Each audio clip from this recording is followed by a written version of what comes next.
करने वाले हैं फास्टनर्स चैप्टर को, क्योंकि ये काफी ज्यादा मोस्ट इंपोर्टेंट है आपके टेक्निकल एग्जाम्स के लिए। तो इससे पिछले वाला जो लेक्चर था लिमिट फिट एंड टॉलरेंस था, उसको डिटेल्स में डिस्कस किए, तो काफी अच्छी तरीके से क्लियर हो चुका है सभी स्टूडेंट का। और उसके एमसीक्यू क्वेश्चंस के बारे में भी डिस्कस किए, तो वहां से भी काफी हद तक क्लियर करने की कोशिश की है। तो चलिए स्टार्ट करते हैं। सबसे पहले फास्टनर्स की बात करें तो फास्टनर क्या है, तो फास्टनर को यदि हिंदी वर्ड में बोला जाए तो इसे बोलते हैं बंधक। यानी कि जब हम किसी भी दो पार्ट को आपस में जोड़ते हैं तो किसी फास्टनर की आवश्यकता पड़ती है, यानी कि किसी बंधक की आवश्यकता पड़ती है। तो दो पार्टों को जोड़ने के लिए जिस बंधक का यूज करते हैं या हम जिसका यूज करते हैं उसे हम फास्टनर कहते हैं। क्लियर है? तो यहाँ पर इसकी डेफिनेशन देख लेते हैं थोड़ी सी। तो यहाँ पर क्लियरली देख सकते हो, इंजीनियरिंग उद्योगों में मशीन पार्टों को एक साथ जोड़ने के लिए जिन साधनों का प्रयोग किया जाता है उन्हें हम क्या कहते हैं, फास्टनर्स कहते हैं। और जिस विधि द्वारा पार्टों को जोड़ा जाता है, यानी कि जिस मेथड से पार्टों को जोड़ा जाता है उसे हम क्या कहते हैं, फास्टनिंग कहते हैं। अब ये फास्टनिंग जो है तीन टाइप्स की है। कितने टाइप? तीन प्रकार की फास्टनिंग जो है डिवाइड किया है। सबसे फर्स्ट आती है टेम्परेरी फास्टनर, सेकंड आता है सेमी परमानेंट फास्टनर और थर्ड आता है परमानेंट फास्टनर। यानी कि तीन प्रकार की फास्टनिंग और तीन प्रकार के हमारे फास्टनर होते हैं। अब यहां से जो है एग्जांपल काफी बार एग्जाम्स पर पूछ लेता है कि हमारा नट एंड बोल्ट जो है कौन से फास्टनिंग के अंतर्गत आता है, या नट एंड बोल्ट हमारा कौन सा फास्टनर है, तो वह हमारा टेम्परेरी फास्टनर के अंतर्गत आता है। अब मैं तीनों के बारे में स्टेप बाय स्टेप डिस्कस करूंगा कि आखिर अस्थायी फास्टनर क्या होते हैं और अर्ध स्थायी फास्टनर क्या होते हैं और स्थायी फास्टनर क्या होते हैं। क्लियर है? तो यहाँ पर सबसे पहले आप देख सकते हो अस्थायी फास्टनर। अस्थायी फास्टनर को यदि इंग्लिश में बोला जाए तो टेम्परेरी फास्टनर। यानी कि टेम्परेरी फास्टनर क्या है, इस प्रकार की फास्टनिंग में मशीन पार्ट अस्थायी रूप से जोड़ा जाता है। यानी कि किसी भी पार्ट को जब हम दो पार्ट को जोड़ रहे हैं और किसी अस्थायी फास्टनर यानी कि टेम्परेरी फास्टनर का प्रयोग कर रहे हैं, उस कंडीशन में हम उस पार्ट को अस्थायी रूप से जोड़ रहे हैं। यानी कि जब हमारी मर्जी होगी उन दोनों पार्ट को हम अलग कर सकते हैं, और उस कंडीशन में ना तो हमारा फास्टनर बर्बाद होगा और ना ही हमारा पार्ट बर्बाद होगा। यानी कि अस्थायी फास्टनर यानी कि टेम्परेरी फास्टनर के अंतर्गत कौन से फास्टनर आते हैं? टेम्परेरी फास्टनर के अंतर्गत वह फास्टनर आते हैं जब हम किसी दो पार्ट को अलग करें, यानी कि दोनों पार्ट को जोड़ने के बाद अलग करें। उस कंडीशन में ना तो हमारा फास्टनर खराब होता है और ना ही हमारा कोई भी पार्ट खराब होता है। वह फास्टनिंग हमारी टेम्परेरी फास्टनिंग और टेम्परेरी फास्टनर कहलाते हैं। क्लियर है? अब चलते हैं अर्ध स्थायी फास्टनर यानी कि सेमी परमानेंट फास्टनिंग की ओर, सेमी परमानेंट फास्टनर की ओर। क्लियर है? तो सेमी परमानेंट फास्टनर के अंतर्गत कौन से आते हैं? सेमी परमानेंट फास्टनर के अंतर्गत वह साधन आते हैं जिन साधन की मदद से हम दो पार्टों को जोड़ते हैं, यानी कि असेंबल करते हैं। यदि हम उन पार्ट को अलग करते हैं, उस कंडीशन में फास्टनर यानी कि जिन साधनों के माध्यम से दो पार्टों को जोड़ा गया है, तो वह साधन खुद खराब हो जाते हैं। यानी कि वह फास्टनर जो है खुद खराब हो जाएगा, लेकिन हमारा पार्ट जो है खराब नहीं होगा, पार्ट डैमेज नहीं होगा, पार्ट हमारा सेफ रहेगा। ऐसे फास्टनर को हम क्या कहते हैं? सेमी परमानेंट फास्टनर कहते हैं। क्लियर है? यानी कि जब हम किसी दो पार्ट को आपस में जोड़े और उन्हें अलग करें तो ओनली फास्टनर खराब हो और हमारा पार्ट सेफ रहे, वह हमारा सेमी परमानेंट फास्टनर के अंतर्गत आता है। अब बात कर लेते हैं परमानेंट फास्टनिंग की। तो परमानेंट फास्टनिंग क्या है? परमानेंट फास्टनिंग के अंतर्गत वह आता है जब हम किसी दो पार्ट को जोड़ते हैं तो वह परमानेंटली तरीके से जुड़ जाते हैं। यानी कि यदि हमें उन्हें अलग करना हो तो हमारा पार्ट भी खराब हो जाएगा और फास्टनर भी खराब हो जाएगा। यानी कि जहां दोनों खराब हो जाएंगे वह हमारे किसके अंतर्गत आएंगे? वह हमारे परमानेंट फास्टनर यानी कि स्थायी फास्टनर के अंतर्गत आएंगे। चलिए अब देख लेते थोड़े से इसके एग्जांपल। जैसे कि मैंने फर्स्ट आपको बताया था अस्थायी फास्टनर, यानी कि अस्थायी फास्टनर यानी कि टेम्परेरी फास्टनर। तो टेम्परेरी फास्टनर में कौन से आते हैं? इस प्रकार की फास्टनिंग में मशीन पार्ट अस्थायी रूप से जोड़ा जाता है, अर्थात उसमें प्रयुक्त फास्टनरों को बिना किसी क्षति के खोला और कसा जाता है। क्लियर है? इसमें क्या है, जॉब या मशीन पार्टों को किसी भी प्रकार का नुकसान नहीं होता है, यानी कि जब हम उन दो पार्टों को अलग करते हैं तो ना तो हमारे उस पार्ट को नुकसान होता है, ना ही हमारे उस फास्टनर को नुकसान होता है, यानी कि इजीली हम उन्हें अलग कर सकते हैं और इजीली जो है आसानी से फिर से जोड़ सकते हैं। तो इसमें पार्टों को आसानी से कसा या खोला जा सकता है। इसमें प्रयुक्त फास्टनर को अस्थायी फास्टनर यानी कि टेम्परेरी फास्टनिंग कहते हैं। क्लियर है? अब इसके अंतर्गत जो एग्जांपल है जैसे कि नट एंड बोल्ट, तो नट एंड बोल्ट हमारा क्या है? नट एंड बोल्ट, स्टड, की, क्वार्टर, पिन, वाशर, स्क्रू, ये सब हमारे क्या है? ये सब हमारे टेम्परेरी फास्टनर के अंतर्गत आते हैं। यानी कि जब हम किसी दो पार्ट को नट एंड बोल्ट के माध्यम से, स्टड के माध्यम से, स्क्रू के माध्यम से, इनके माध्यम से जब हम इन्हें जो है आपस में जोड़ते हैं, बंधक बनाते हैं, तो असेंबल करते हैं, तो उस कंडीशन में यदि हमें उन दोनों पार्ट को अलग करना हो तो आसानी से हम नट बोल्ट को अलग करके जो है उन पार्ट को अलग कर सकते हैं और फिर से पुनः जोड़ सकते हैं। ना तो हमारा नट बोल्ट खराब होगा, यानी कि ना हमारा वह फास्टनर खराब होगा और ना ही हमारा वह पार्ट खराब होगा। क्लियर है? तो यह हमारा किसके अंतर्गत आता है? यह आता है हमारा अस्थायी फास्टनर यानी कि टेम्परेरी फास्टनर के अंतर्गत। अब बात कर लेते हैं सेकंड यानी कि अर्ध स्थायी फास्टनर यानी कि सेमी परमानेंट फास्टनिंग। तो सेमी परमानेंट फास्टनिंग के बारे में मैंने आपको बताया। सेमी परमानेंट फास्टनिंग में फास्टनर खुद खराब हो जाएगा लेकिन पार्ट को कोई भी क्षति नहीं पहुंचती है, पार्ट को कोई भी नुकसान नहीं पहुंचता है। क्लियर है?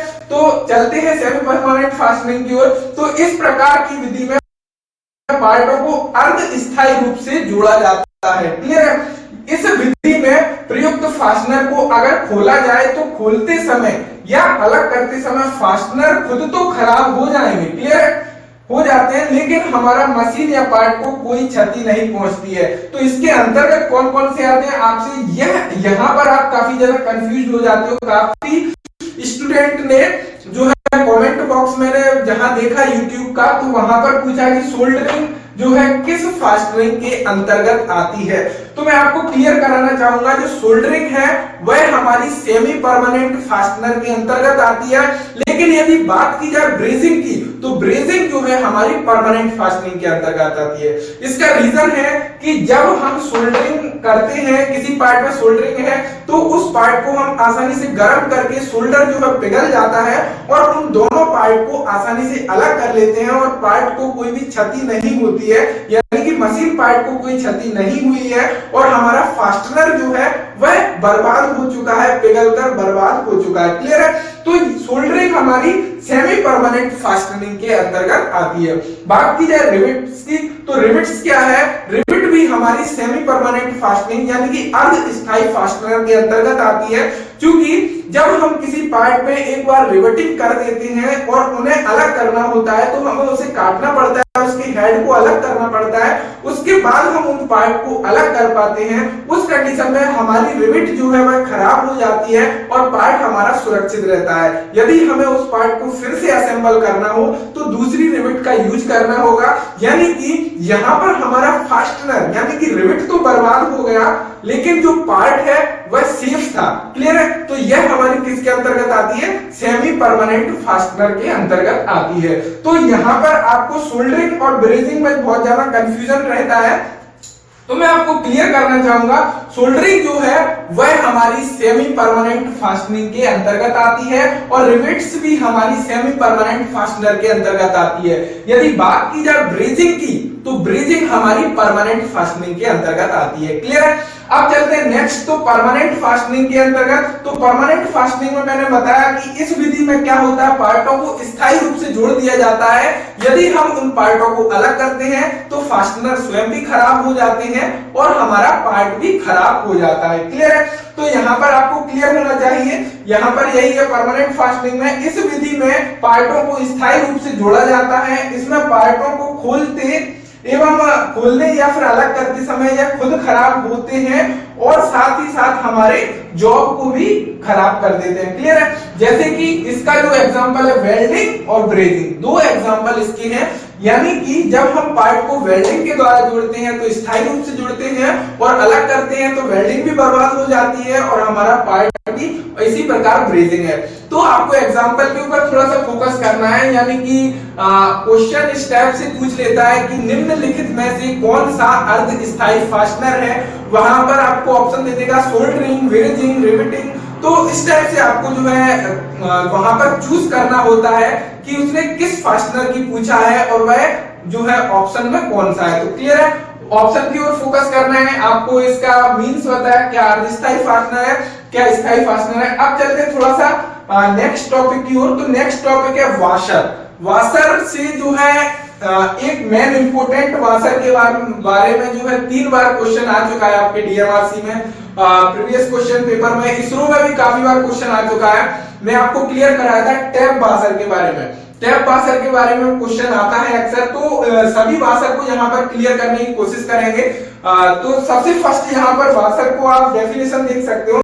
वाशर जो है गोलाकार आकृति की होती है जिसके बीच में बोल्ट का व्यास के बराबर सुराख होता है। यानी कि जो हमारे वाशर का इंटरनल डाया होता है, अंदरूनी डाया होता है, वह किसके ऊपर डिपेंड करता है, किसके ऊपर निर्भर करता है, तो वह हमारे बोल्ट के डायमीटर के ऊपर निर्भर करता है। ये क्वेश्चन सिंपल है लेकिन कभी कभी इस टाइप के क्वेश्चंस जो है पूछ लेता है। क्लियर है? तो यहाँ पर आपको क्लियर होना चाहिए इसका प्रयोग नट के नीचे किया जाता है ताकि नट का प्रयोग बड़े सुराखों में फिट बोल्ट को टाइट करने के लिए किया जा सके, जिसके अलावा जो है वाशर लगाने से नट के दबाव का क्षेत्रफल जो है बढ़ जाता है। यानी कि यदि हम किसी बोल्ट के नीचे जो है वाशर को यदि फिट करते हैं उस कंडीशन में बोल्ट के दबाव का क्षेत्रफल, प्रेशर का क्षेत्रफल जो है डिवाइड हो जाता है, बढ़ जाता है, जिससे हम उस नट को आसानी से अधिक टाइट कर सकते हैं नट बोल्ट को। तो क्लियर है? या फिर उस जगह पर वाशर का यूज किया जा सकता है जहां पर हमारे बोल्ट के डायमीटर से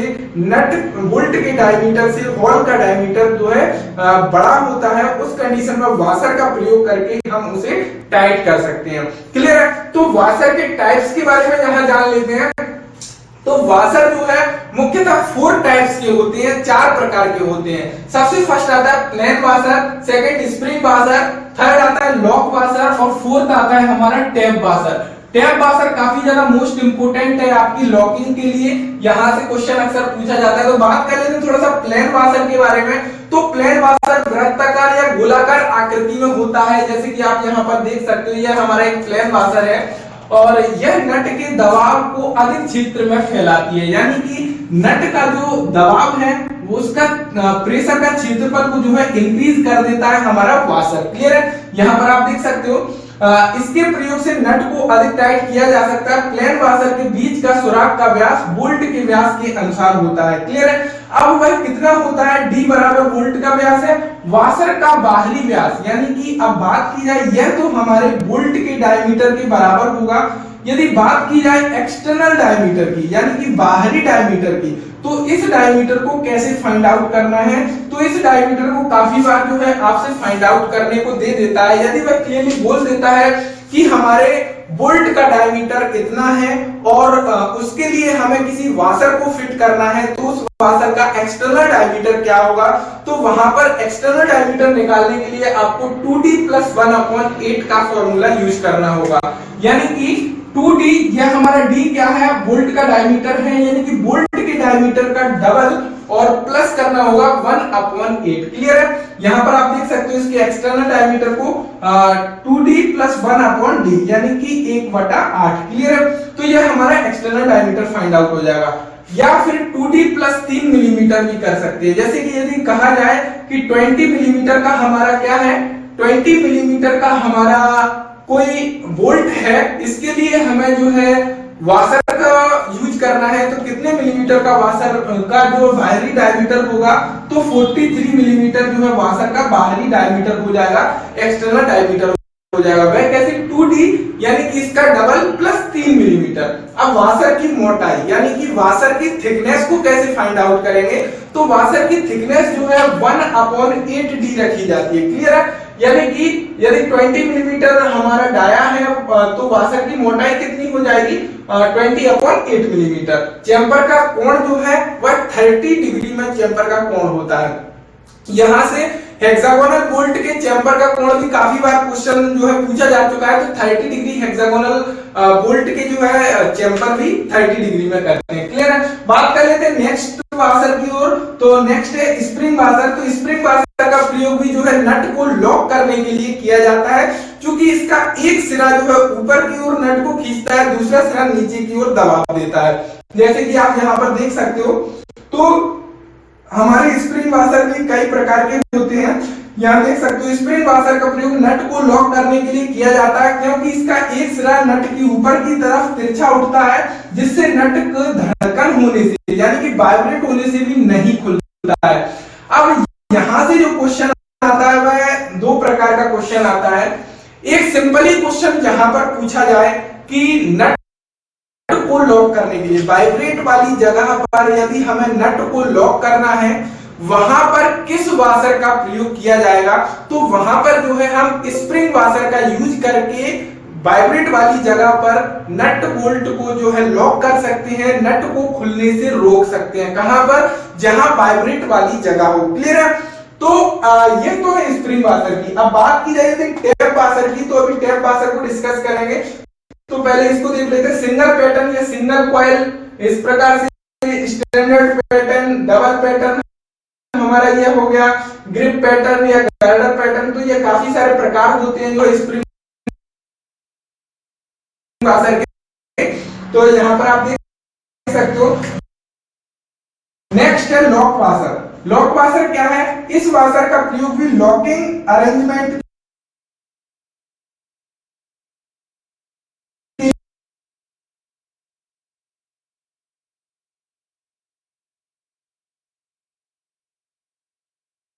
करते हैं। यह भी अलग लॉक वाशर। लॉक वाशर क्या है, इस वाशर का प्रयोग भी लॉकिंग अरेंजमेंट के लिए करते हैं। यह भी अलग अलग आकार की होती है। आप देख सकते हो इसमें लॉकिंग अरेंजमेंट है, तो यह जो है नट के नीचे लगाकर इसे हम इसकी पत्तियों को जो है नट के साथ सटा देते हैं, जिससे कि आसानी से लॉक हो जाती है। अलग अलग आकृति में है और इसके इसे जो है लॉकिंग के काम आती है। यह जो पत्ती निकली हुई है, तो क्लियर है, यह स्ट्रिप जो है लॉकिंग के लिए काम आती है। अब बात कर लेते हैं नेक्स्ट मोस्ट इंपोर्टेंट, वह है हमारा टैप वाशर। टैप वाशर क्या है, तो टैप वाशर भी हमारा एक लॉकिंग के लिए काम आता है। यहाँ पर आप देख सकते हो, इस प्रकार की वाशर का प्रयोग पार्ट के किनारे पर लगे नट को लॉक करने के लिए करते हैं। क्लियर है, यहां से यह मोस्ट इंपोर्टेंट क्वेश्चन 2 से 3 बार यह क्वेश्चन पूछा जा चुका है कि जब हमारा कोई भी नट किसी पार्ट के किनारे पर फिट हो, तो उसे लॉक करने के लिए किस वाशर का यूज किया जाएगा, तो वहां पर जो करेक्ट आंसर होगा वह हमारा टैप वाशर होगा। यानी कि सिंपली वह क्वेश्चन पूछता है वाइब्रेट वाली जगह पर, वह हमारा स्प्रिंग वाशर करेक्ट हो जाएगा। लेकिन यदि वह एक कंडीशन रख देता है, यानी कि कंडीशन क्या रख देता है कि कोई हमारा नट है वह किसी पार्ट के किनारे पर फिट है, एंड पर फिट है, और उसे हमें यदि लॉक करना है, तो वहां पर हम टैप वाशर का यूज करेंगे, not a spring washer. Clear है, क्योंकि इसका रीजन है, यहां पर आप देख सकते हो टैप वाशर में इस प्रकार एक टैप होता है, जिसमें हमारा नट फिट होता है और नट के साथ इसके एक कोने को ऊपर की साइड मोड़ दिया जाता है। यहाँ पर आप देख सकते हो, और इसके इस टैप को जो है पार्ट की एंड के साथ मोड़ दिया जाता है, तो वह हमारे पार्ट के साथ जो है लॉक हो जाता है। क्लियर है, तो इस प्रकार जो है यह हमारा लॉक हो जाता है। यहाँ पर आप देख सकते हो इसका एक सिरा लंबा होता है, जिसे पार्ट की साइड के साथ मोड़ा जाता है, और इसकी गोल सिरे को भी नट के साथ जो है नट के ऊपर की ओर मोड़ दिया जाता है, जिससे जो है नट हमारा उस पार्ट के साथ लॉक हो जाता है। क्लियर है, तो यह हमारा टैप वाशर किस प्रकार मदद करता है नट को उस पार्ट के साथ लॉक करने में। तो यह काफी ज्यादा मोस्ट इंपोर्टेंट जो है वाशर थे। Thanks for watching and bye bye. जो भी